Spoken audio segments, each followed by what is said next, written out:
Madragoas da Amália, com António Vieira. Muito boa noite, sejam bem-vindos a mais uma edição das Madragoas da Amália e mais uma vez vamos falar de história, vamos ficar a saber mais certamente sobre uma das grandes personagens da nossa história, Nuno Álvares Pereira. É esse o mote para este livro que temos hoje em cima da mesa: Guerreiro, Senhor Feudal, Santo, os Três Rostos do Condestável. O autor é o João Gouveia Monteiro. João, muito obrigado por teres vindo, por estares aqui connosco. Antes de começarmos a falar sobre o livro, eu costumo lançar sempre um desafio aos nossos convidados. Eu gostava que te apresentasses. É a primeira vez que vens à Rádio Amália? Sim, à Rádio Amália, sim. Começo por agradecer o convite. Eu gostava que te apresentasses aos meus ouvintes, em primeiro lugar. João Gouveia Monteiro, professor da Faculdade de Letras da Universidade de Coimbra desde 1982. Apaixonado pela história antiga e a história medieval, com trabalho científico sobretudo desenvolvido na área da história militar medieval europeia e portuguesa também, em especial para os séculos XIV e XV. Fora isso, nascido em Coimbra, antigo nadador da Académica. Antigo nadador da Académica, isso é incrível! Deixaste a competição quando? Deixei a competição um pouco antes do 25 de Abril. Aliás, este livro que vamos hoje falar é um livro que é dedicado a 3 pessoas. Uma delas, o professor Luís Lopes da Conceição, que é o histórico treinador de natação da secção da Académica de Natação dos anos 60 e 70 e um dos melhores nadadores portugueses internacionais do seu tempo. E pianista nas horas vagas. Muito bem, uma belíssima apresentação, João.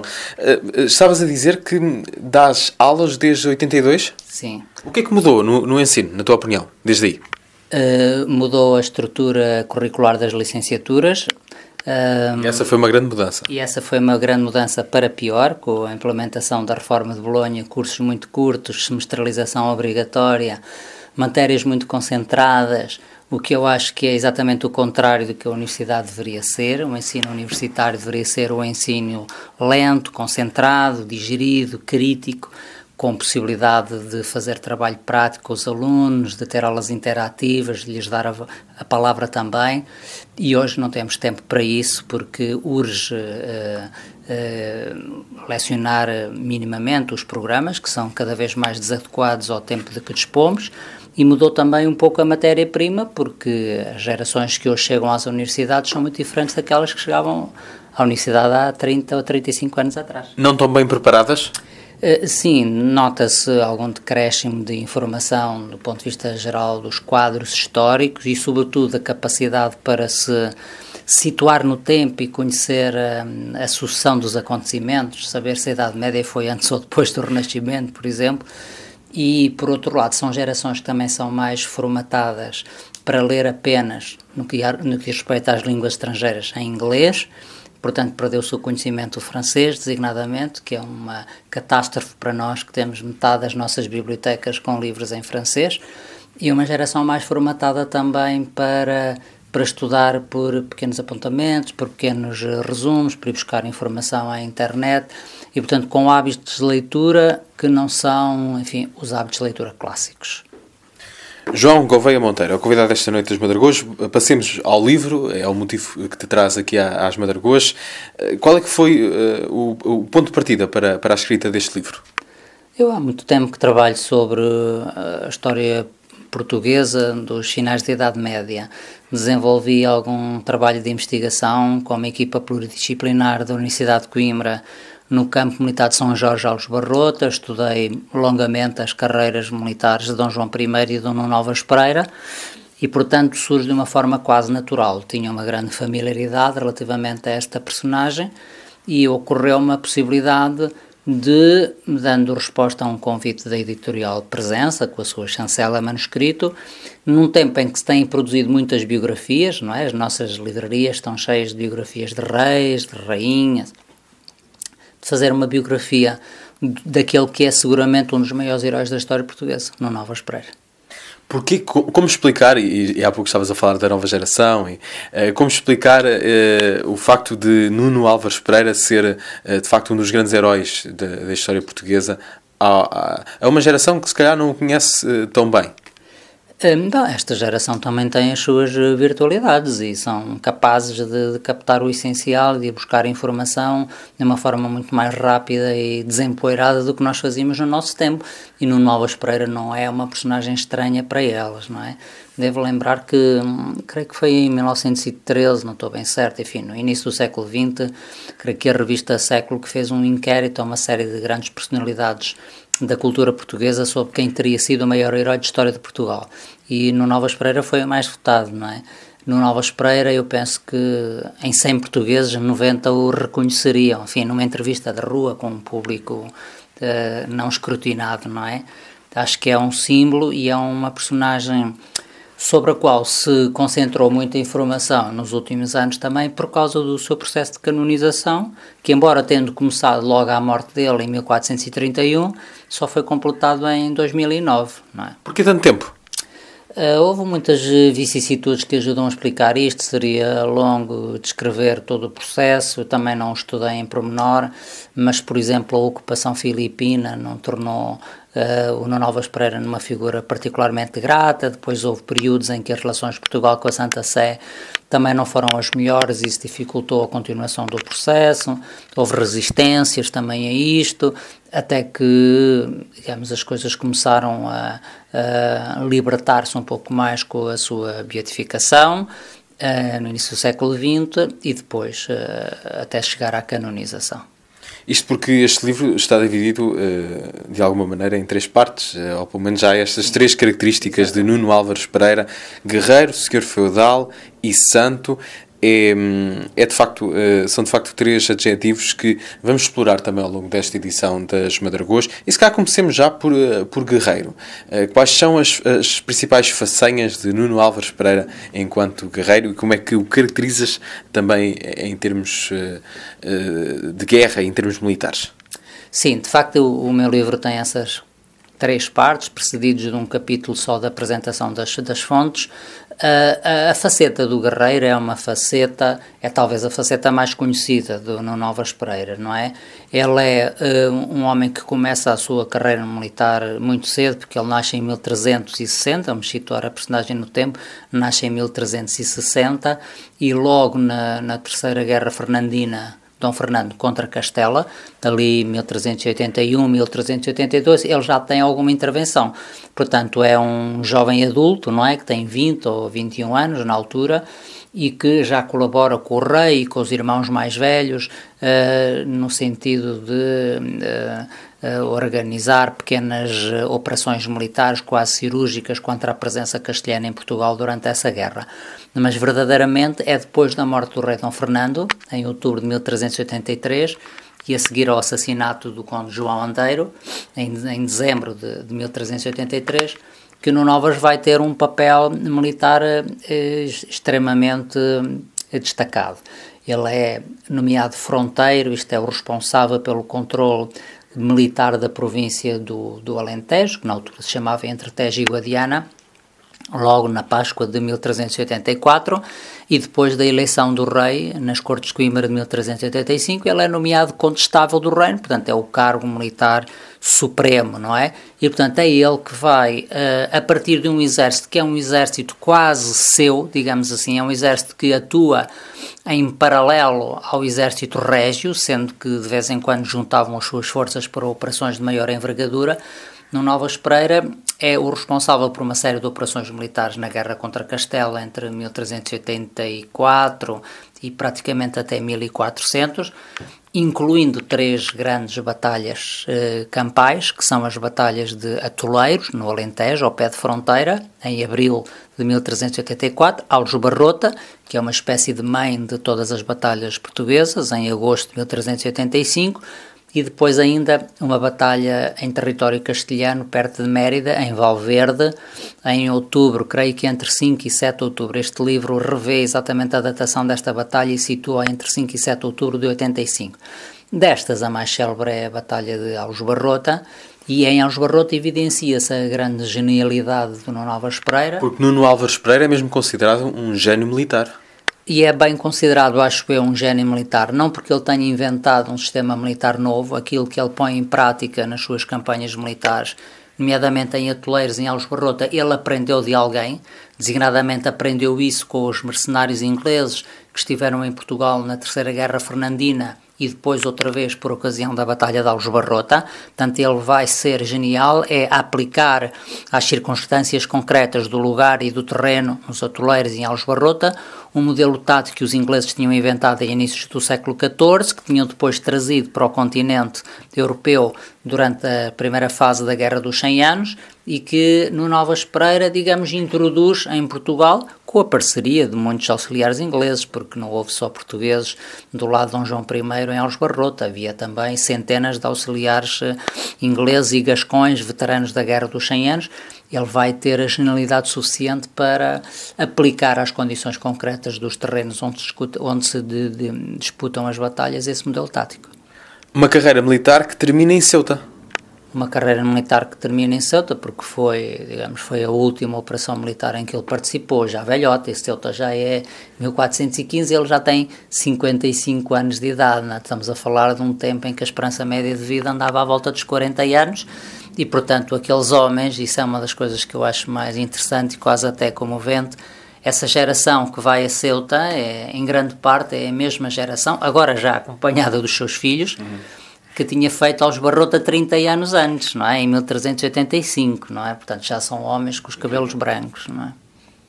Conversamos hoje sobre esta personagem fascinante, Nuno Álvares Pereira. Ele é guerreiro, senhor feudal e também santo. Aliás, falamos sobre estes três rostos do contestável. O meu convidado é o João Gouveia Monteiro. Ele gosta de ouvir Amália Rodrigues e deu-nos uma excelente sugestão, que é ouvirmos Amália na Broadway. Vamos começar com Blue Moon. Amália Rodrigues na Broadway, uma excelente sugestão do meu convidado de hoje, o João Gouveia Monteiro. Ele traz-nos este Nuno Álvares Pereira, guerreiro, senhor feudal, santo, Os Três Rostos do Contestável, uma edição da editora Presença, com a chancela da Manuscrito. João, uma faceta menos conhecida, lembramos-nos obviamente, e já falámos sobre isso, já despachámos a parte do guerreiro, mas uma faceta menos conhecida é que Nuno Álvares Pereira também era um senhor feudal. Pois, uma das grandes limitações aos estudos que foram até aqui publicados sobre o Nuno Álvares Pereira, digamos não a todos, mas a grande parte deles, é o facto de se centrarem só ou na vertente militar ou na vertente religiosa. E muitas vezes esquece que ele é o homem mais rico do reino a seguir ao rei, não é? E com uma influência política. E com a influência política que decorre daí. Não é que ele tivesse nascido numa família pobre, ele é um Pereira, e os Pereiras eram uma das 8 grandes famílias da nobreza de Portugal dos finais do século XIV.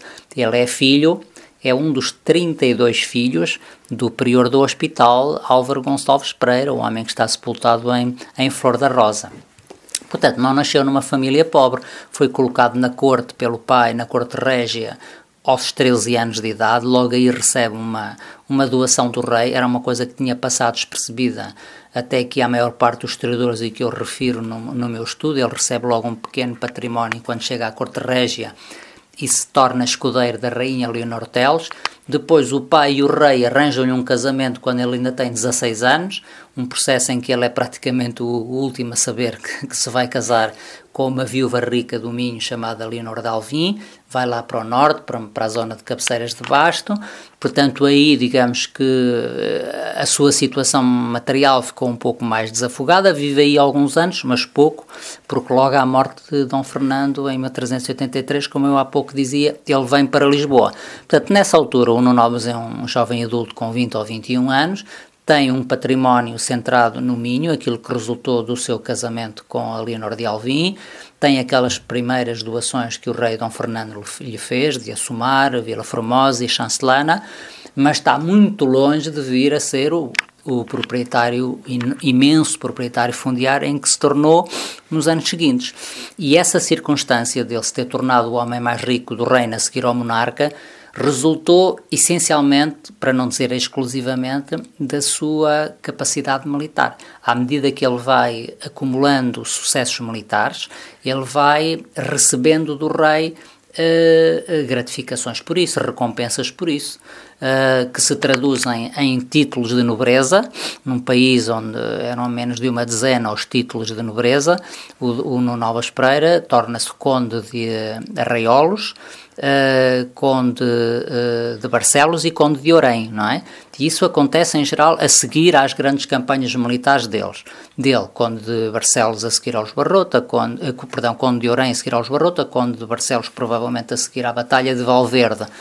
E, portanto, é, digamos, uma lógica de recompensa que o rei gostosamente faz ao seu grande braço armado, no Novas Pereira, o seu condestável, sem o qual Dom João I jamais teria conseguido ser rei de Portugal, e que explica que ele tenha acumulado um património tão vasto, com um núcleo grande no Minho, na Extremadura, depois em grande parte do Alentejo também, e que tenha também criado alguns anticorpos contra ele no próprio Conselho do Rei, homens como o Dr. João de Regras, por exemplo, como Álvaro Paes. Isso acontece porquê? Que invejavam a carreira meteórica dele e o seu excessivo poder do ponto de vista material, não é? A sua acumulação de títulos e de bens. Isso suscitou naturalmente muitas invejas e muitos anticorpos na Corte Régia contra a figura do Nuno Novas Pereira. Talvez isso também tenha ajudado a que numa fase inicial o seu processo de canonização não tenha sido tão célere quanto aquilo que o rei Dom Duarte, que era o monarca, enfim, que a breve trecho, o Nuno Novas morre em 1431, o Dom Duarte é rei em 1433, foi ele que iniciou provavelmente o processo de canonização. Nuno Novas não seria uma figura talvez tão consensual nessa época quanto viria a ser mais tarde, não é? Mas é um homem que por tudo isto tem uma influência extraordinária do ponto de vista político. Ele, aliás, tem um grande cargo político, que é o cargo de mordomo-mor do rei, que é uma das figuras mais destacadas da Corte Régia. No caso dele, é um título praticamente honorífico, porque ele praticamente nunca estava na Corte Régia, ele estava com o seu exército na zona do Alentejo ou em campanha militar a algures, não é? Um homem com uma enorme influência política e com um extraordinário prestígio do ponto de vista social. João, e relativamente à personalidade de Nuno Álvares Pereira, o que podemos ficar a saber sobre ele com a leitura deste livro? Eu tenho dito que é muito difícil nós conseguirmos captar a alma de alguém, quanto mais de uma pessoa que viveu há quase 600 anos, não é? Acho que não conseguimos captar a alma de ninguém, nem sequer das pessoas que vivem ao pé de nós, como aliás o Michelangelo Antonioni demonstrou num belo filme que fez, chamado Identificação de uma Mulher, que de resto inspirou o título da obra mais importante do meu querido mestre e amigo, o professor José Matoso, chamada Identificação de um País, que é uma obra que mudou a nossa maneira de ver a história de Portugal. É um livro obrigatório. Esse livro, obrigatório, foi um livro cujo título é inspirado no filme do Antonioni, Identificação de uma Mulher. Portanto, eu acho que é muito difícil captarmos a alma de alguém. Aquilo que me parece dos relatos das fontes que lhe são mais próximas, sobretudo a Crónica do Condestável, que é um texto anónimo escrito logo depois da morte do Nuno Álvares Pereira, entre 1431 e talvez 1437 ou 38 no máximo, que é um texto que só pode ter sido escrito por um colaborador próximo dele, um homem com que ele manteve uma relação muito próxima. A Crónica do Condestável e as Crónicas do Condestável de Fernão Lopes também, a Crónica de Dom João I, de Fernão Lopes também, e o final da Crónica de Dom Fernando, mostram-nos um homem que não é de muitas palavras, um homem que é muito enérgico, um homem de ação, essencialmente, impaciente, como aliás acontece com a maior parte das pessoas que têm uma inteligência acima da média, um homem bastante orgulhoso também, cioso das suas prerrogativas, digamos, e muito eficaz do ponto de vista das suas reivindicações políticas, sociais e do ponto de vista da sua operacionalidade militar. Penso que é isso que se pode dizer. Ao nível da fisionomia do rosto do Nuno Novas Pereira, os retratos que temos são retratos tardios que nos mostram já o Nuno Novas numa fase tardia da sua vida, mas eu penso que seria um homem de estatura média ou pouco acima disso, possivelmente com cabelo claro, nariz afilado, e digamos, penso que é isso que honestamente se pode dizer sobre esta personagem que viveu nos finais do século XIV e início do século XV. E é precisamente sobre esta personagem que conversamos hoje nas Madragoas. O meu convidado é o João Gouveia Monteiro. Ele é de Coimbra, e por isso nós não podemos deixar de ouvir a canção de Coimbra aqui nas Madragoas, e vamos ouvir 2 temas de Luís Góis. Vamos começar com Fado da Despedida e depois ouvimos também Romagem à Lapa. Luís Góis, bem a propósito, porque o meu convidado é de Coimbra, tínhamos de ouvir obrigatoriamente o Luís Góis, e gostamos muito de o ouvir também aqui nas Madragoas. E também gostamos de estar à conversa sobre história, é esse o tema, mais especificamente Nuno Álvares Pereira, guerreiro, senhor feudal e santo, os 3 rostos do Condestável. Escolhemos aqui seguir também a ordem do livro na forma como vamos conversando. João, e falta-nos o santo. O que é que leva Nuno Álvares Pereira a ser santo? O que leva a Igreja Católica a considerá-lo como santo em 2009 tem que ver naturalmente com a circunstância de, na última fase da sua vida, o Nuno Álvares Pereira se ter progressivamente desprendido dos seus bens materiais. Ele faz uma primeira doação, logo por volta de 1401, à sua única filha. Ele teve 3 filhos, 2 rapazes que morreram praticamente logo à nascença. Aliás, a taxa de sobrevivência à nascença era relativamente baixa, ou a taxa de mortalidade infantil era muito alta na Idade Média. Ficou só com uma filha chamada Beatriz, que casou em inícios do século XV com um filho bastardo do rei Dom João I. O que se compreende bem, porque o rei teria algum interesse em conseguir, pelo menos, recuperar uma parte daquele património todo imenso que tinha doado ao Condestável. Consta que o terá tentado casar a filha Beatriz Pereira, primeiro com o herdeiro da coroa régia, o Dom Duarte, o que significaria a completa absorção pela coroa de todo o património do Nuno Álvares Pereira, que Nuno Álvares não terá consentido nisso, mas aceitou depois o casamento de Beatriz com um filho bastardo de Dom João I. Portanto, um filho que ele tinha tido ainda antes de se casar com Dona Filipa de Lencastre, um homem chamado Dom Afonso, que era já na altura conde de Barcelos e que depois se tornaria duque de Bragança. É interessante esta referência porque é exatamente deste casamento que vai a nascer depois a Casa de Bragança, a famosa Casa de Bragança, não é? E o seu património inicial é o património de Beatriz Pereira e de Afonso, conde de Barcelos, mais tarde tornado, se não erro, em 1442 ou 43, duque de Bragança. Portanto, Nuno Álvares começou, resolvida a guerra, ganha a guerra a partir de 1401, 1402, a desprender-se do seu próprio património. E depois faz mais tarde uma doação bastante grande dos bens que ainda lhe restam aos seus netos, portanto aos filhos de Beatriz e Afonso, não é? Fernando, Afonso e Isabel, que constituíram depois as suas próprias casas senhoriais. É interessante esta forma de transmitir o património, não apenas ao filho mais velho, mas de o distribuir pelos 3 netos. E em 1422 entra para o convento do Carmo, que ele próprio construiu ao longo de cerca de 30 anos, em Lisboa, portanto ao lado da Trindade, não é? No antigo bairro do Almirante, onde investiu grande parte da sua riqueza, porque aquilo ainda hoje impressiona pela sua monumentalidade. E se imaginarmos uma Lisboa à escala dos finais do século XIV e inícios do século XV, em que aquela zona era uma zona praticamente desabitada ainda, não é? Aquela parte ocidental de Lisboa, erguer aí um monumento daquela dimensão deveria ser uma coisa absolutamente impressionante, não é? Virado para o Castelo de São Jorge, portanto há ali um certo simbolismo, uma certa rivalidade, digamos assim, entre o poder do rei e o poder do Condestável, que ficam ali espelhados frente a frente. E depois, e talvez sobretudo, em 1423, estando já a viver no convento do Carmo há um ano, ele próprio torna-se donato carmelita. Não é um monge no sentido rigoroso do termo, é um semifrata, era um meio monge, mas é, digamos assim, a adoção de um padrão de vida religiosa que o acompanhará depois durante 8 anos até à sua morte em 1431.